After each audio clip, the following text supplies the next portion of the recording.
चलिए बी बताइएगा, सुनिएगा। पहला क्वेश्चन पूछ रहे हैं कि भारत में जनगणना की शुरुआत हुआ था कब और किनके कार्यकाल में? हाँ, तो आंसर का लॉर्ड मेयो कार्यकाल में 1800 है ना 72 में हुआ था, बिल्कुल सही है। अगर रुपये बताइएगा, क्वेश्चन हो रहा है कि भारत में नियमित जनगणना की शुरुआत हुआ था कब और किनके कार्यकाल में?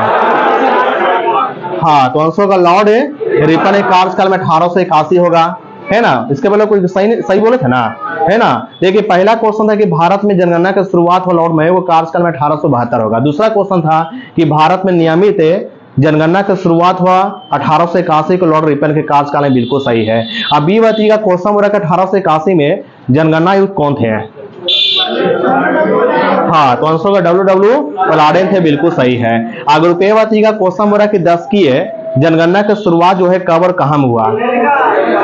हाँ, तो आंसर का अमेरिका में हुआ तो 1790 में किया गया था, है ना। अमेरिका में 10 की जनगणना की शुरुआत हुआ 1790 में हुआ था, इस बात क्या रखिएगा। अगला बचिएगा 20 क्वेश्चन, इंग्लैंड में जनगणना की शुरुआत कब हुआ था? हाँ, तो आंसर का 1801 में हुआ था, बिल्कुल सही है। अगर रुपये बताइएगा, क्वेश्चन किया कि राष्ट्रीय जनसंख्या नीति 2000 ईस्वी के अनुसार कब तक जनसंख्या स्थिरता प्राप्त करने का लक्ष्य है? हाँ, तो आंसर का 2045 तक, है ना। तो क्वेश्चन पूछे आपसे कि राष्ट्रीय जनसंख्या नीति 2000 ईस्वी के अनुसार कब तक जो है जनसंख्या स्थिरता प्राप्त करने के लक्ष्य, आंसर क्या होगा? 2045 तक, है ना। अगला दिएगा 20 क्वेश्चन है, बात बोला कि जनसंख्या का महान विभाजक वर्ष की संज्ञा किसको दिया गया है? हाँ, तो आंसर होगा 1921 की ईस्वी को, बिल्कुल सही है। अगर रुपये बताइएगा, क्वेश्चन बोला कि भारत में जनसंख्या की 10 की वृद्धि दर ऋणात्मक हो गई थी किस अवधि में? हाँ, तो आंसर 1911 से लेकर 1921 की अवधि में जो है भारत की जनसंख्या वृद्धि दर क्या रह गई थी? ऋणात्मक हो गई थी, बिल्कुल सही है। अब ये बताइएगा, क्वेश्चन बोला किस ईस्वी को है ना विभाजक वर्ष की संज्ञा दिया गया है? हाँ, 1921 ईस्वी को, है ना। कितनी ईस्वी को है ना विभाजक वर्ष की संज्ञा दिया गया? आंसर क्या दिए? 1921 ईस्वी को, बिल्कुल सही है। अगर रुपये बताइएगा, क्वेश्चन बोला कि 2011 के जनगणना के अनुसार जो भारत के कुल जनसंख्या में कितने परसेंट पुरुष हैं? हाँ, तो आंसर 51 दशमलव कितना? 51.47% पुरुष, इस बात क्या रखिएगा। हल्ला नहीं करें, सुनिएगा बढ़िया से। मैंने आपसे क्वेश्चन पूछे कि 2011 के जनगणना के अनुसार भारत की कुल जनसंख्या में कितने परसेंट पुरुष है? तो आंसर का 51.47% पुरुष है। अब महिला कितना होगा? हाँ, 100 में से घटा दो 48.53%, है ना। 48.53% महिला, इस बात क्या रखिएगा, ठीक ना। अगला बचिएगा ऐसे क्वेश्चन है, बात बोलना है। यहाँ क्वेश्चन हो रहा है कि 2011 के जनगणना के अनुसार भारत की कुल जनसंख्या विश्व की कुल जनसंख्या कितना परसेंट है? हाँ, तो आंसर का 17.5% है, बिल्कुल सही आंसर दिए हैं। अगला बचिएगा 20 क्वेश्चन है कि जनसंख्या में वार्षिक वृद्धि दर जो है वर्तमान में कितना परसेंट हो गया है? हाँ, तो आंसर होगा 1.64% हो गया, बिल्कुल सही है। मैंने क्वेश्चन आपसे पूछा कि है ना, मैंने आपसे क्वेश्चन पूछा कि जनसंख्या में वार्षिक वृद्धि दर जो है कितना परसेंट हो गया है? आंसर 1.64% है, वार्षिक वृद्धि दर हो गया, बिल्कुल सही है। अगर रुपये बताइएगा, क्वेश्चन बोला कि जनसंख्या में है ना 10 की वृद्धि दर जो है कितना परसेंट हो गया है? 17.7% है, आंसर होगा 17.7% हो गया, बिल्कुल सही है ना। 2011 के जनगणना के अनुसार जो है 10 की वृद्धि दर है ना कितना है? तो आंसर का 17.7% है, बिल्कुल सही है। अब बी बताइएगा, क्वेश्चन हो रहा है किस राज्य की 10 की वृद्धि दर जो है ऋणात्मक है? हाँ, तो आंसर का नागालैंड की है ना। आंसर क्या होगा? नागालैंड की है, बिल्कुल सही है। अगर रुपये बताइएगा, क्वेश्चन हो रहा है कि जनसंख्या घनत्व जो है ना 2011 के जनगणना के अनुसार देश की जनसंख्या घनत्व क्या है? हाँ, तो आंसर का 382 व्यक्ति प्रति वर्ग किलोमीटर, है ना। 382 व्यक्ति प्रति वर्ग किलोमीटर, इस बात क्या रखिएगा, ठीक ना। अगला बताइएगा 20 क्वेश्चन है। यहाँ क्वेश्चन हो रहा है कि 2011 के जनगणना के अनुसार देश की लिंगानुपात क्या है? हाँ, तो आंसर का 943 महिलाएं प्रति 1000 पुरुष ना, है ना। 943 महिलाएं प्रति 1000 पुरुष है वर्तमान का लिंगानुपात, 2011 के अनुसार लिंगानुपात है। और अगला बताइएगा, क्वेश्चन हो रहा है कि 2011 के अनुसार शिशु लिंगानुपात क्या है? हाँ, 918 है। आंसर में 918 होगा, बिल्कुल सही है। अब बी बताइएगा क्वेश्चन बोला कि जनसंख्या में साक्षर लोगों का प्रतिशत कितना हो गया है। हाँ, तो आंसर होगा 73% है ना। आंसर क्या होगा, है ना, 73% हो गया, बिल्कुल सही है। मैंने क्वेश्चन आपसे पूछा कि जनगणना 2011 के अनुसार जनसंख्या में जो है साक्षर लोगों का परसेंट कितना हो गया है। आंसर में 73% हो गया, बिल्कुल सही है। अगर रुपये बताइएगा क्वेश्चन बोला कि जनसंख्या में है ना पुरुष साक्षरता जो है 2011 के अनुसार कितना हो गया है। हाँ, तो आंसर होगा 80.9% है ना, 80.9% हो गया, बिल्कुल सही है। अब बी बताइएगा क्वेश्चन बोला कि जनगणना 2011 के अनुसार जो है महिला साक्षरता दर क्या है।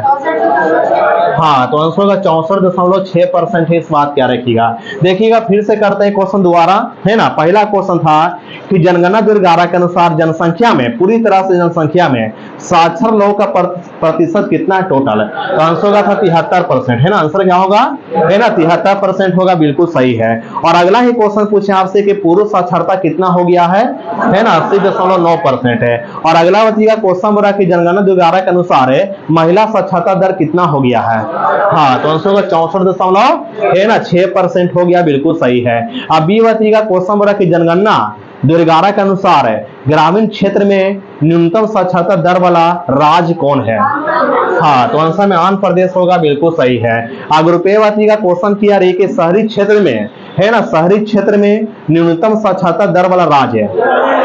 हाँ, तो आंसर को उत्तर प्रदेश होगा, बिल्कुल सही है ना। क्वेश्चन आपसे पूछे कि शहरी क्षेत्र में न्यूनतम साक्षरता वाला राज्य पूछे आपसे, आंसर क्या दिए है ना, उत्तर प्रदेश है, बिल्कुल सही आंसर दिए हैं। अब बी बताइएगा क्वेश्चन बोला ग्रामीण क्षेत्र में सर्वाधिक साक्षरता वाला राज्य है। हाँ, तो आंसर में केरल होगा, है ना। आंसर में क्या होगा, है ना, केरल होगा, बिल्कुल सही है। चलिए ग्रुप ए बताइएगा क्वेश्चन बोला, ग्रुप ए बताना है कि जनगणना 2011 के अनुसार देश का या देश में अनुसूचित जाति के व्यक्तियों कुल अनुपात है, मतलब कुल संख्या कितना है, लगभग करोड़ बताना है। तो 20.14 करोड़ है ना। आंसर का 20.14 करोड़ है, बिल्कुल सही है। दोबारा सुनिएगा क्वेश्चन है, मैंने क्वेश्चन आपसे पूछा था कि जनगणना 2011 के अनुसार देश में अनुसूचित जातियों की जो है ना, अनुसूचित जाति के व्यक्तियों की कुल संख्या जो कितना करोड़ है। तो आंसर का 20.14 करोड़ है, इस बात क्या रखिएगा। बी बताइएगा क्वेश्चन किया रही है जनगणना 2011 के अनुसार जो देश की कुल जनसंख्या का कितना परसेंट जो है अनुसूचित जाति की संख्या है। हाँ, तो आंसर का 16.6% है ना, 16.6% है अनुसूचित जाति यानी एससी की जनसंख्या, इस बात क्या रखिएगा। अगर रुपये बताइएगा क्वेश्चन बोला 2011 के, है ना, 2011 ईस्वी में अनुसूचित जातियों में लिंगानुपात कितना है। हाँ, तो आंसर में 945 होगा, 945 होगा, बिल्कुल सही है। अनुसूचित जातियों में लिंगानुपात 900 है ना, 45 होगा, बिल्कुल सही है। अब बी बताइएगा क्वेश्चन बोला 2001 से लेकर 2011 तक के दौरान है ना, 2001 से 2011 तक के दौरान देश में अनुसूचित जाति की दशकीय वृद्धि दर कितना रहा। हाँ, तो आंसर का 20.8% रहा, बिल्कुल सही आंसर भी है। अगर रुपये बताइएगा क्वेश्चन किया रही है, यहाँ क्वेश्चन हो रहा है 2011 के जनगणना के अनुसार देश में अनुसूचित जनजाति यानी एसटी के व्यक्तियों की कुल संख्या जो है कितना करोड़ है। हाँ, तो आंसर का 10.43 करोड़ है ना, 10.43 करोड़ है, इस बात क्या रखिएगा, है ना। देश में यानी 2011 के जनगणना के अनुसार देश में जो है ना, अनुसूचित जनजाति यानी एसटी की जनसंख्या कितना करोड़ है। तो आंसर दिए 10.43 करोड़ है, इस बात क्या रखिएगा। बी बताइएगा यहाँ क्वेश्चन हो रहा है कि 2011 के जनगणना के अनुसार देश में जो है कुल जनसंख्या कितना परसेंट जो है एसटी की जनसंख्या है। हाँ, तो परसेंट पूछे तो आंसर दिए 8.6% है, 8.6% दिए, बिल्कुल सही है। 8.6% एसटी की जनसंख्या है 2011 के अनुसार, बिल्कुल सही आंसर दिए हैं। अगर रुपये बताइएगा क्वेश्चन हो रहा है 2011 में, है ना, अनुसूचित जनजातियों का लिंगानुपात क्या था। हाँ, तो आंसर का 990 था, बिल्कुल सही है ना। 2011 ईस्वी के जनगणना के अनुसार अनुसूचित जनजातियों में लिंगानुपात क्या था, आंसर क्या दिए है ना, 990 था, बिल्कुल सही है। अब बी बताइएगा क्वेश्चन किया रही है, यहाँ क्वेश्चन बोल रहा है कि 2001 से लेकर 2011 ईस्वी तक के दौरान देश में अनुसूचित जनजातियों के दशकीय वृद्धि दर कितना परसेंट रहा। हाँ, तो आंसर का 23.7% रहा, है ना, 23.7% रहा, बिल्कुल सही है। अगर रुपये बताइएगा क्वेश्चन किया रहे कि जनगणना 2011 ईस्वी के अनुसार देश की कुल जनसंख्या में नगरीय जनसंख्या का परसेंट क्या है? हाँ, तो आंसर होगा 31.2% है ना, 31 है ना 2% होगा, बिल्कुल सही है ना। पूछे आपसे क्वेश्चन है कि जनगणना दुर्गारा के अनुसार देश की कुल जनसंख्या में नगरीय जनसंख्या कितना है? आंसर होगा 31.2% है, बिल्कुल सही आंसर दिए हैं। अब बी बताइएगा क्वेश्चन बोला कि जनगणना दुर्गारा के अनुसार ग्रामीण जनसंख्या का परसेंट कितना है? हाँ, तो 68.8% है ना, 68.8% है, 68.8% है, बिल्कुल सही आंसर दिए हैं। अगर रुपये का क्वेश्चन तैयारी है, यहाँ क्वेश्चन तैयारी बताना कि राज्यों में किस राज्य की जनसंख्या सबसे कम है? हाँ, तो आंसर में सिक्किम होगा, है ना। मैंने क्वेश्चन आपसे पूछा कि राज्यों में किस राज्य की जनसंख्या सबसे कम है, आंसर में क्या दिए मेरे भाई? है ना, सिक्किम है, बिल्कुल सही है। बी बताइएगा क्वेश्चन हो रहा है कि भारत के सर्वाधिक जनसंख्या वाला राज्य कौन है? हाँ, तो आंसर उत्तर प्रदेश है ना। भारत में सर्वाधिक किस राज्य की जनसंख्या सबसे अधिक है ना, आंसर क्या दिए है ना, उत्तर प्रदेश से, बिल्कुल सही आंसर दिए हैं। अगर रुपये बताइएगा क्वेश्चन हो रहा है कि भारत में दूसरी सर्वाधिक जनसंख्या किसकी है? हाँ, तो आंसर होगा महाराष्ट्र की है। अब बी बताइएगा क्वेश्चन हो रहा है कि भारत में तीसरा सर्वाधिक जनसंख्या किसकी है?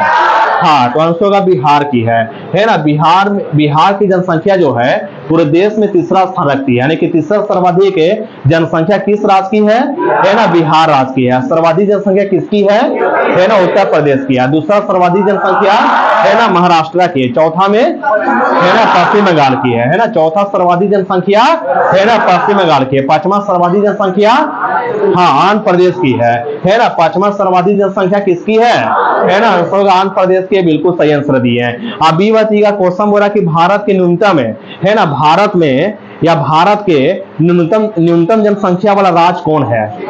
हाँ, तो आंसर में सिक्किम होगा, है ना। आंसर में क्या होगा? है ना, सिक्किम होगा, बिल्कुल सही है। और अगला बताइएगा क्वेश्चन बोला कि भारत में दूसरा सबसे न्यूनतम जनसंख्या किसकी है?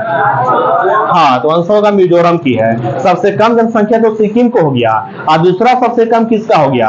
है ना, मिजोरम को हो गया। तीसरा में सबसे कम हाँ, तो आंसर होगा अरुणाचल प्रदेश है ना। तीसरा सबसे कम जनसंख्या किसकी है ना, आंसर अरुणाचल प्रदेश की है। बात याद रखना है, मैंने पूछा आपसे कि सबसे कम देश में सबसे कम जनसंख्या किसकी है ना, सिक्किम की है। दूसरा सबसे कम हाँ मिजोरम की है। तीसरा सबसे कम अरुणाचल प्रदेश की। इस बात पे याद रखिएगा, ठीक ना। अगला बच्चीगा ऐसे क्वेश्चन है, रुपये बतावेंगे। यहाँ क्वेश्चन बोल रहा है कि भारत में या बोल सकते देश में सर्वाधिक 10 की वृद्धि वाला राज्य कौन है? हाँ, तो आंसर होगा मेघालय, है ना। आंसर क्या होगा? है ना, मेघालय होगा, बिल्कुल सही है। मैंने क्वेश्चन आपसे पूछा कि भारत में सर्वाधिक 10 की वृद्धि वाला राज्य कौन है, आंसर क्या दिए? मेघालय होगा। अब बी बताइएगा क्वेश्चन बोल रहा है कि भारत में दूसरा सर्वाधिक 10 की वृद्धि वाला राज्य है, अरुणाचल प्रदेश है ना। आंसर होगा अरुणाचल प्रदेश। इस बात क्या रखिएगा। अगर रुपये बताइएगा क्वेश्चन बोल रहा है कि भारत में सबसे न्यूनतम 10 की वृद्धि वाला राज्य है, हाँ, तो आंसर में नागालैंड है ना। आंसर में क्या होगा? नागालैंड होगा। इस बात क्या रखिएगा, ठीक है। अगला बताइएगा 20 क्वेश्चन है, और बी बताइएगा क्वेश्चन बोल रहा है कि भारत में सर्वाधिक जनसंख्या घनत्व किस राज्य की है? हाँ, बिहार की है। अब बिहार की जनसंख्या घनत्व कितनी है? हाँ, तो आंसर 1106 है ना, 1106 है। इस बात क्या रखिएगा, है ना। क्या क्वेश्चन आपसे पूछे कि भारत में सुनिएगा, क्वेश्चन आपसे पूछेगा तो कि दुर्गारा के जनगणना के अनुसार सर्वाधिक जनसंख्या घनत्व किस राज्य की है? आंसर दे बिहार राज्य की है, बिल्कुल सही आंसर दिए हैं। अगर रुपये बताइएगा क्वेश्चन में रख दूसरा सर्वाधिक जनसंख्या घनत्व किसकी है? पश्चिम बंगाल की, है ना। दूसरा सर्वाधिक जनसंख्या घनत्व है ना, आंसर का पश्चिम बंगाल की है, 1028 है। और सर्वाधिक जनसंख्या घनत्व है ना बिहार की 1106 है। अब बी बताइएगा क्वेश्चन बोल रहा है कि भारत में सबसे न्यूनतम है, भारत में है ना भारत में सबसे न्यूनतम जो है जनसंख्या घनत्व किस राज्य की है? हाँ, तो आंसर होगा अरुणाचल प्रदेश की, बिल्कुल सही आंसर दिए हैं। अगर रुपये बताइएगा क्वेश्चन तैयारी है, बताना कि अरुणाचल प्रदेश में जो है जनसंख्या घनत्व कितना है? हाँ, तो मात्र 17 है ना। मात्र 17 व्यक्ति प्रति वर्ग किलोमीटर है। तो मैंने क्वेश्चन आपसे पूछा कि भारत में सबसे न्यूनतम जनसंख्या घनत्व किसकी है ना, अरुणाचल प्रदेश की 17 है। बी बताइएगा, यहाँ क्वेश्चन बोल रहा है कि भारत में सर्वाधिक लिंगानुपात वाला राज्य है, हाँ, तो आंसर में केरल है ना। आंसर में क्या होगा? है ना, केरल होगा, बिल्कुल सही है। अगर रुपये बताइएगा क्वेश्चन बोल रहा है कि भारत में सर्वाधिक है ना शिशु लिंगानुपात वाला राज्य है, अरुणाचल प्रदेश है ना, आंसर में अरुणाचल प्रदेश होगा, बिल्कुल सही है ना। पूछे आपसे कि भारत में सर्वाधिक है ना शिशु लिंगानुपात वाला राज्य कौन है, आंसर में अरुणाचल प्रदेश है। अब भारत में सबसे न्यूनतम लिंगानुपात वाला राज्य हरियाणा होगा। अब भारत में सर्वाधिक लिंगानुपात है ना केरल को होगा।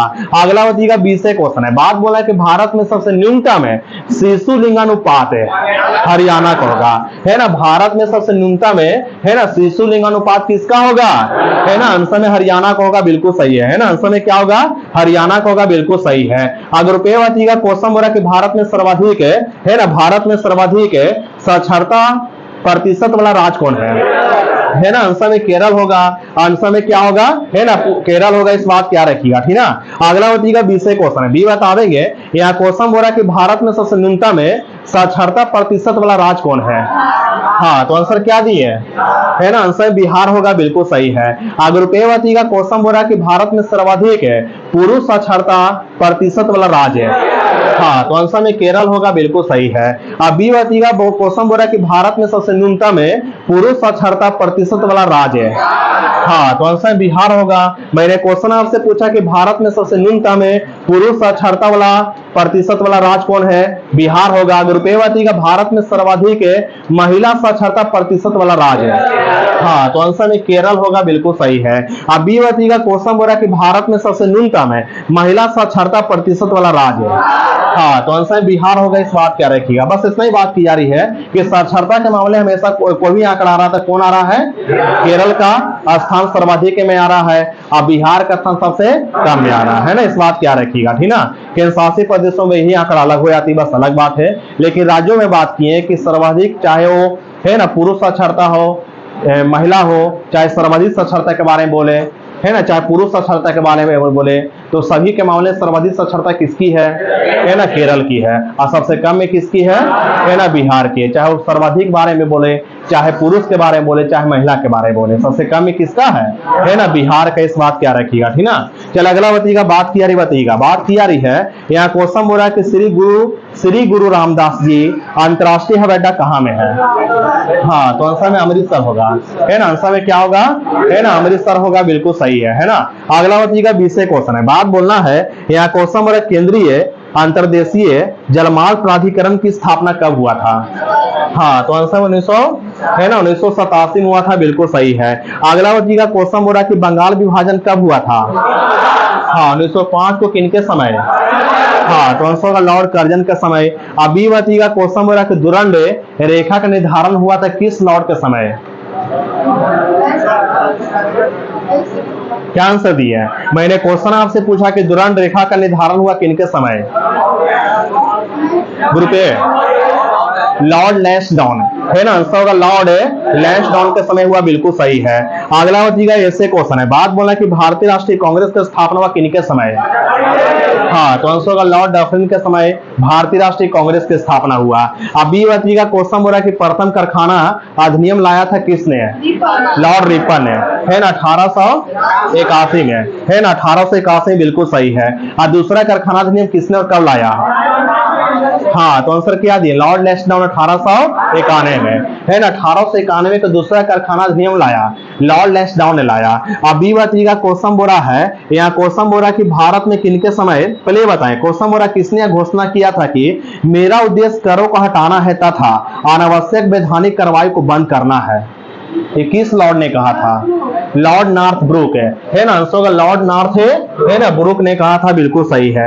अगर रुपये बताइएगा क्वेश्चन बोला किसने जो सिविल सेवा परीक्षाओं में प्रवेश की अधिकतम आयु सीमा को 21 वर्ष से घटाकर 19 वर्ष कर दिया, हाँ तो आंसर होगा लॉर्ड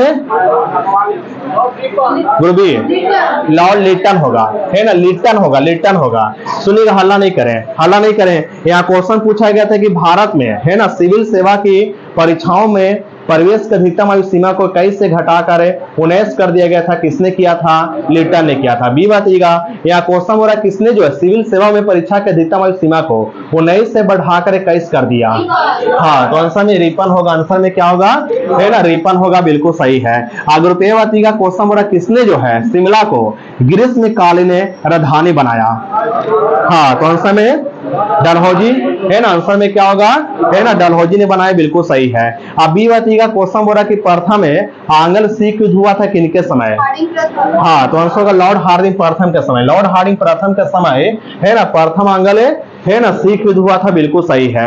अगला बताइए किसने नर बलि प्रथा पर प्रतिबंध लगाया? हाँ, लॉर्ड हार्डिंग प्रथम है। आंसर होगा लॉर्ड हार्डिंग प्रथम होगा, नरबली प्रथा प्रतिबंध लगाए थे, इस बात क्या रखिएगा। अगला बताइएगा 20 क्वेश्चन है कि व्यक्तिगत सिद्धांत की शुरुआत किसने किया? हाँ, तो आंसर में डलहौजी होगा, है ना। व्यक्तिगत सिद्धांत यानी डॉक्ट्रिन ऑफ लैब्स की शुरुआत किसने किया? है ना, आंसर में क्या होगा? है ना, डलहौजी ने किया था, बिल्कुल सही है। अगला बताइएगा क्वेश्चन बोरा ग्रुप यहाँ क्वेश्चन बोल रहा है कि किसने जो है अवध को कुशासन का आरोप लगाकर अंग्रेजी राज्य मिला लिया? हाँ, तो आंसर में डलहौजी होगा, बिल्कुल सही है। और डलहौजी ने अवध को कुशासन का आरोप लगाकर अंग्रेजी साम्राज्य में कब मिलाया? हाँ, तो आंसर में 1856 होगा। आंसर में क्या होगा? है ना 1856 होगा, बिल्कुल सही है। अगला बताइएगा क्वेश्चन हो रहा है किनके समय मैकाले अनुशंसा पर अंग्रेजी को शिक्षा का माध्यम बनाया गया? हाँ, तो आंसर होगा लॉर्ड विलियम बेंटिंग होगा। आंसर में क्या होगा? लॉर्ड विलियम है ना बेंटिंग होगा, बिल्कुल सही है। अगला बताइएगा विषय के स्वयं को बंगाल का शेर कौन कहता था? हाँ, तो आंसर में बेलेजली होगा, है ना। आंसर में क्या होगा? बेलेजली होगा, बिल्कुल सही है।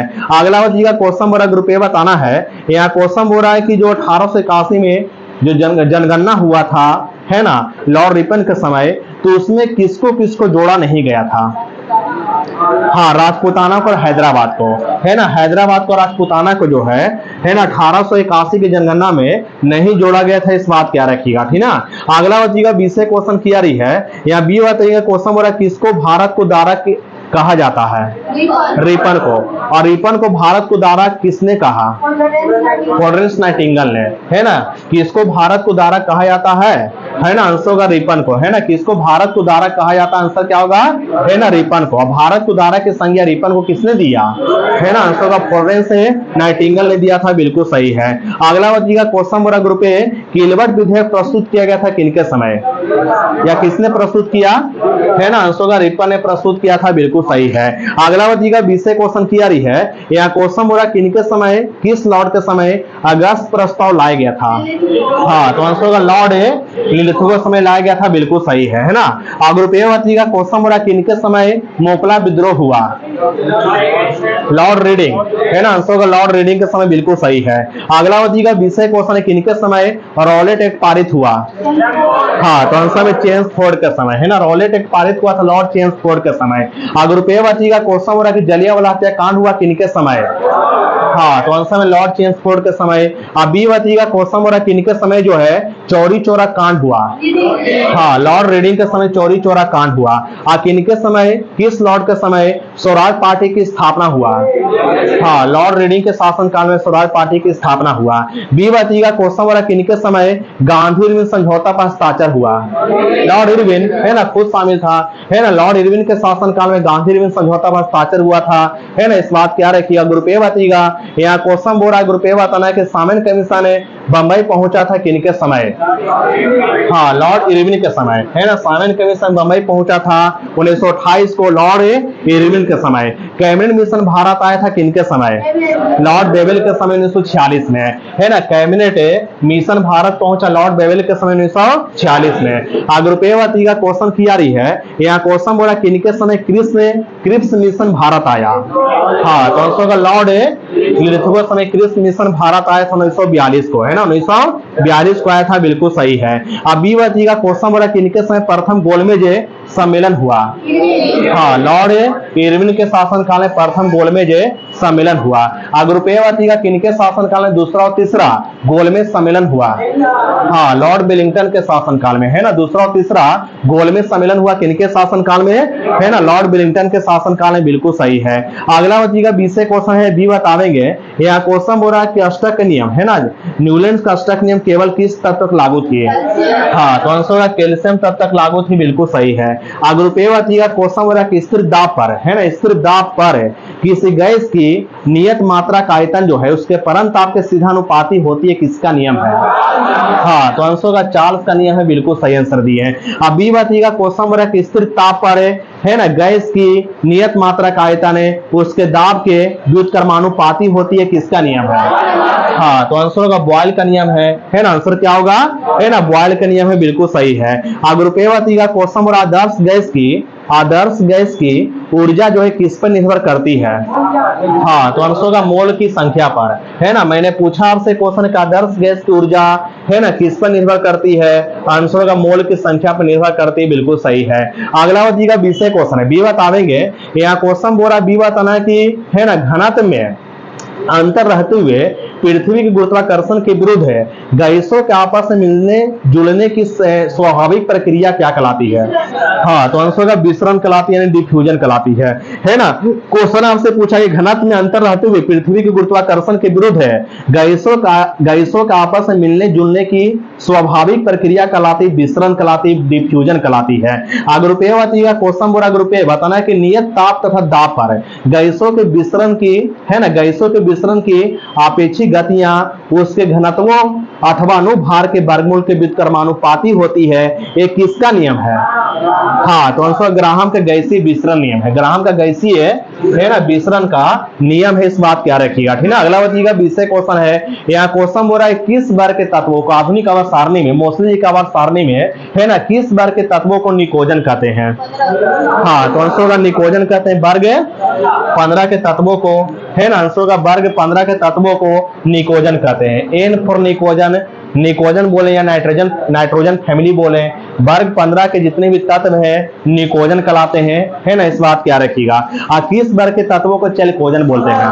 हाँ, तो आंसर में 16 होगा, है ना। किस वर्ग के तत्वों को चेलिकोजन बोलते हैं, है ना, आंसर में 16 होगा। किस वर्ग के तत्वों को हैलोजन बोलते हैं? हाँ, तो आंसर में 17 होगा, है ना। वर्ग 17 के सदस्य क्या कहलाते हैं, है ना, आंसर होगा हैलोजन कहलाते हैं, बिल्कुल सही है। अगला का क्वेश्चन बोला ग्रुप ए बताना कि मेंडलीव की, है ना, मेंडलीव की आवर्त तालिका जो थी किस पत्रिका में पब्लिश हुई थी? हाँ, तो आंसर होगा जर्मन जनरल है ना। आंसर होगा जर्मन जनरल पत्रिका प्रकाशित हुई थी। बी पत्रिका कब हुई थी? 1872 में, है ना। मैंने क्वेश्चन आपसे पूछा कि मेंडलीव जी की आवर्त तालिका जो है किस पत्रिका में प्रकाशित हुआ, तो आंसर होगा जर्मन जनरल पत्रिका प्रकाशित हुआ था, 1872 में प्रकाशित हुआ था। अगला का क्वेश्चन बोला ग्रुप ए कि मेंडलीव की आवर्त तालिका में टोटल कितने तत्व हैं? हाँ, तो आंसर होगा 63 है ना। आंसर क्या होगा, है ना, 63 था। और बी का क्वेश्चन बोला कि न्यूलैंड के अष्टक नियम में टोटल कितने तत्व थे? है ना, आंसर में 56 होगा। आंसर में क्या होगा, है ना, 56 होगा। वर्तमान के मोस्टली जी का आवर्त तालिका में टोटल कितने तत्व हैं? हाँ, तो आंसर में 118 होगा। अब बी का क्वेश्चन हो रहा है कि डोबेराइनर जी के त्रिकला में टोटल कितने तत्व थे? हाँ, तो आंसर में 21 थे, बिल्कुल सही है। अगर रुपये का क्वेश्चन किया रही है, यहाँ क्वेश्चन बोल रहा है कि किस ब्लॉक के तत्वों को हम संक्रमण तत्व बोलते हैं? हाँ, तो आंसर होगा डी ब्लॉक के तत्वों को। अब बी का क्वेश्चन बोल रहा है किस ब्लॉक के तत्वों को आंतरिक संक्रमण तत्व बोलते हैं? हाँ, तो आंसर होगा एफ है ना। एफ ब्लॉक के तत्वों को आंतरिक संक्रमण तत्व बोलते हैं, बिल्कुल सही है। अगर रुपये का क्वेश्चन बोल रहा है किस ब्लॉक के तत्वों को, है ना, मतलब ये बताना किस वर्ग के तत्वों को, किस वर्ग का तत्व जो है क्षारीय तत्व कहलाती है? हाँ, क्या आंसर दिया है? वर्ग 1 है ना। वर्ग 1 या सभी सातों आवर्तों का पहला मेंबर, सातों आवर्तों का पहला मेंबर जो पहला सदस्य जो पहले सातों आवर्तों का अब वर्ग 1 का, है ना, दोनों तो कॉमन है।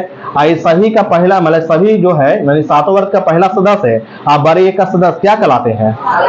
है ना, क्षारीय धातु का तत्व कहलाते हैं। आज क्षारीय मृदा धातु वाला वर्ग, है ना, वर्ग 2 होगा, है ना। क्षारीय मृदा धातु वाला वर्ग क्या होगा, है ना, आंसर होगा वर्ग, है ना, वर्ग 2 होगा, बिल्कुल सही है। कुछ दिन पहले पढ़ाए थे कि एस ब्लॉक जो होता है आधुनिक आवर्त तालिका में एस ब्लॉक में टोटल कितने एलिमेंट है? हाँ, तो आंसर होगा 13 एलिमेंट है। एस ब्लॉक जो होता है, एस ब्लॉक में कौन कौन से वर्ग आते हैं? हाँ, तो आंसर होगा वर्ग 1 और, है ना, वर्ग 2 आते हैं, है ना। वर्ग 1 और वर्ग 2 किस ब्लॉक में आते हैं? है ना, एस ब्लॉक में आते हैं। आधुनिक आवर्त तालिका में एस ब्लॉक में 2 वर्ग आते हैं, वर्ग पहला और वर्ग दूसरा आते हैं, है ना। डी ब्लॉक में कौन कौन से वर्ग आते हैं? हाँ, 3 से लेकर के 12 तक, है ना, 3 से लेकर के 12 तक जो भी वर्ग आते हैं वर्ग, है ना, डी ब्लॉक में आते हैं, है ना। जितने भी वर्ग है 3 से लेकर 12 तक है, ये सभी के सभी किस ब्लॉक में आते हैं? है ना, डी ब्लॉक में आते हैं। और डी ब्लॉक में कितने एलिमेंट है ना, 40 एलिमेंट है। उसके बाद आती पी ब्लॉक आती है। अब पी ब्लॉक जो है किस ब्लॉक से लेकर किस ब्लॉक तक है? हाँ, तो आंसर होगा 13 से लेकर के 18 तक क्या है? हाँ, आंसर होगा पी ब्लॉक है। अब पी ब्लॉक में टोटल कितने एलिमेंट है? हाँ, तो आंसर होगा 37 ब्लॉक, 37 एलिमेंट है, 37 एलिमेंट है ना। पी ब्लॉक में पड़ा है, इस बात क्या रखिएगा। एफ ब्लॉक में टोटल कितने एलिमेंट है? हाँ, 14 और 14 यानी 28 एलिमेंट है। एफ ब्लॉक में टोटल कितने एलिमेंट है ना, 28 एलिमेंट है। और अगला बताइएगा, क्वेश्चन हो रहा है कि एफ ब्लॉक जो है ना, एफ ब्लॉक जो है, जो एफ ब्लॉक को जो दो श्रेणी बांटा गया है, तो पहला श्रेणी क्या कहलाती है? हाँ, तो पहला कहलाती है लेंथेनाइड श्रेणी, है ना। लेंथेनाइड श्रेणी, लेंथेनाइड श्रेणी जो है किस तत्व से शुरुआत होती है? तो आंसर होगा सीरियम से। आंसर क्या होगा?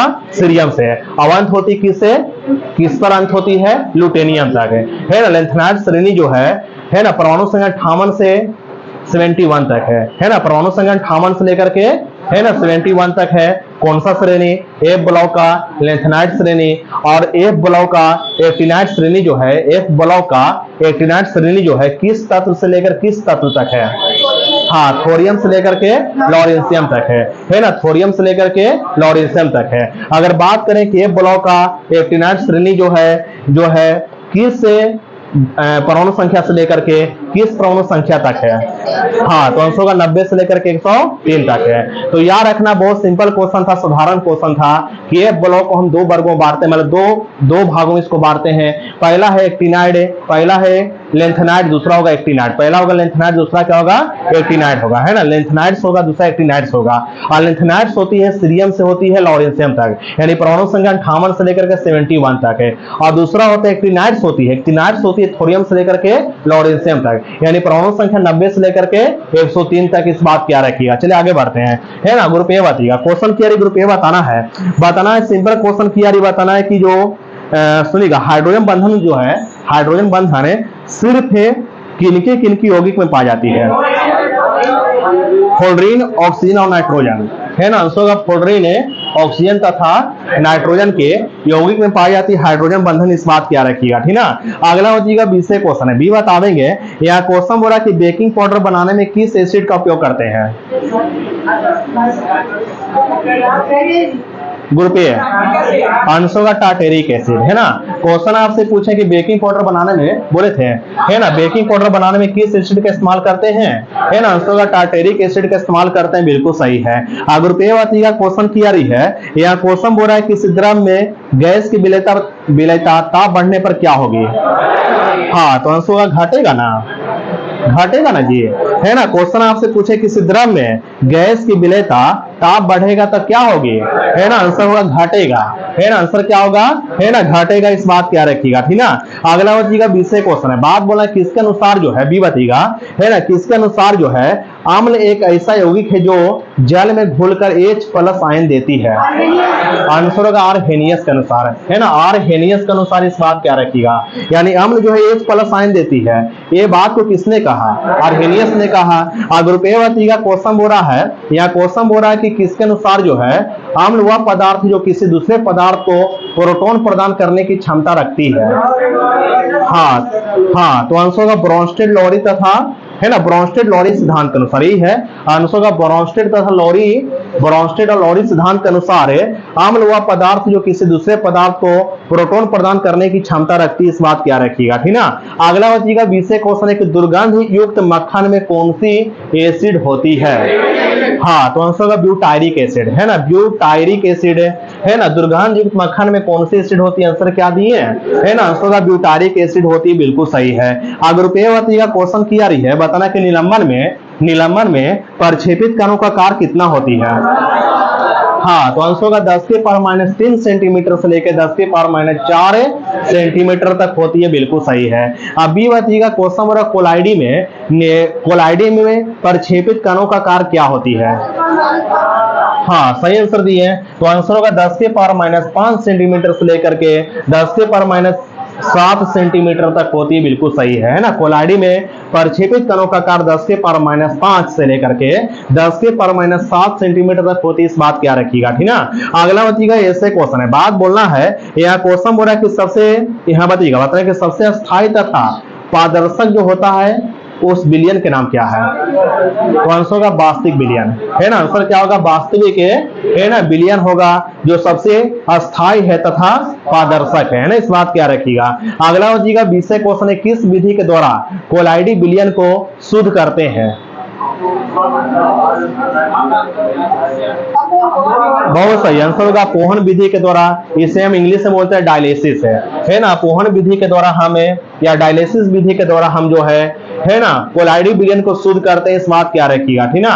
अगला हो जाएगा क्वेश्चन हो रहा है कि वास्तविक बिलियन का आकार कितना होती है? ग्रुप ए बताएं। हाँ, तो आंसर होगा 10⁻⁷ सेंटीमीटर से लेकर 10⁻⁸ सेंटीमीटर तक होती है। इस बात क्या रखिएगा, ठीक ना। अगला हो जाएगा 20 क्वेश्चन है, बात बोलना है। यहाँ क्वेश्चन बोल रहा है कि जो मिथाल ऑरेंज है, मिथाल ऑरेंज जो है सूचक है, और ये जो है अम्लीय बिलियन में कैसा होगा?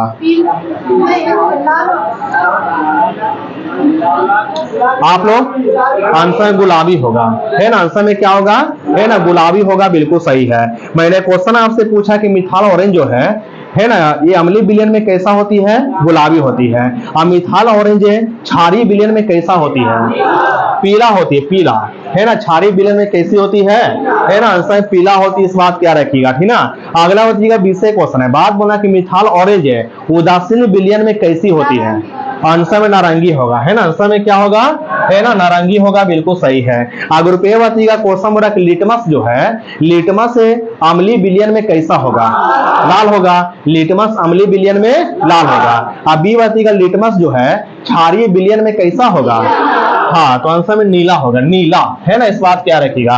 अगर रुपये बताइएगा लिटमस जो है उदासीन बिलियन में कैसा रहेगा? बैंगनी रहेगा। लिटमस उदासीन बिलियन में बैंगनी रहेगा। अब बी बताइएगा क्वेश्चन बोला कि फिनोल्फेथलीन है उदासीन बिलियन में कैसा रहेगा? उदासीन ही रहेगा, यानी रंगहीन होगा, रंगहीन होगा। फिनोल्फेथलीन है ना, फिनोल्फेथलीन जो है उदासीन बिलियन में रंगहीन होगा, बिल्कुल सही है। अगर रुपये बताइएगा क्वेश्चन बोला कि फिनोल्फेथलीन अम्लीय बिलियन में कैसा होगा? रंगहीन ही होगा, है ना, रंगहीन होगा, बिल्कुल सही है। अब बी बताइएगा क्वेश्चन बोला कि फिनोल्फेथलीन क्षारीय बिलियन में कैसा रहेगा? गुलाबी, है ना। फिनोल्फेथलीन जो है क्षारीय बिलियन में कैसा रहेगा? है ना, आंसर गुलाबी रहेगा, बिल्कुल सही है ना। ग्रुप ए बताइएगा लास्ट क्वेश्चन की आ रही है। यहाँ क्वेश्चन किया है कि फिनोल तथा फॉर्मल्डिहाइड को सोडियम हाइड्रोक्साइड की उपस्थिति में गर्म करते हैं तो क्या प्राप्त होती है? आंसर बेकेलाइट, है ना। आंसर क्या होगा मेरे भाई?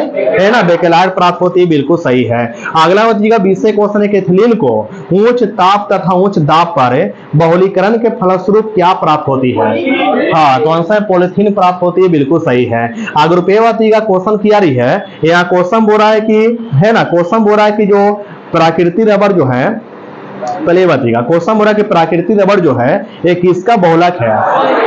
हाँ, तो आंसर होगा आइसोप्रीन का बहुलक है, बिल्कुल सही आंसर दिए हैं। अगला बताइएगा 20 क्वेश्चन है, बी बताएं बल्कनीकरण प्रक्रिया से रबर बनाने की खोज किसने किया? हाँ, तो आंसर होगा चार्ल्स गुडियर ने, है ना। चार्ल्स है ना गुडियर ने किया था, बिल्कुल सही है। अगर रुपये बताइएगा क्वेश्चन हो रहा है कि फ्रूट शुगर किसे कहते हैं? हाँ, फ्रक्टोज को, है ना, फ्रूट शुगर बोलते हैं फ्रक्टोज को, है ना। इस बात क्या रखिएगा। अब बी बताइएगा क्वेश्चन हो रहा है कि ब्रेन शुगर किसे बोलते हैं? ब्रेन शुगर किसे बोलते हैं? ग्रुप ए गैलेक्टोज को, आंसर होगा गैलेक्टोज को। आंसर क्या होगा? गैलेक्टोज को। अगर ग्रुप ए बताइएगा क्वेश्चन हो रहा है कि ब्लड शुगर है, हाँ, तो आंसर ग्लूकोज होगा, है ना। ब्लड शुगर किसे बोलते हैं? है ना, आंसर ग्लूकोज होगा, बिल्कुल सही है। अब बी बताइएगा क्वेश्चन हो रहा है कि टेबल शुगर है, हाँ, तो आंसर में सुक्रोज को, है ना। टेबल शुगर किसे बोलते हैं? आंसर में सुक्रोज को बोलते हैं, बिल्कुल सही है। चलिए हो गई इसे।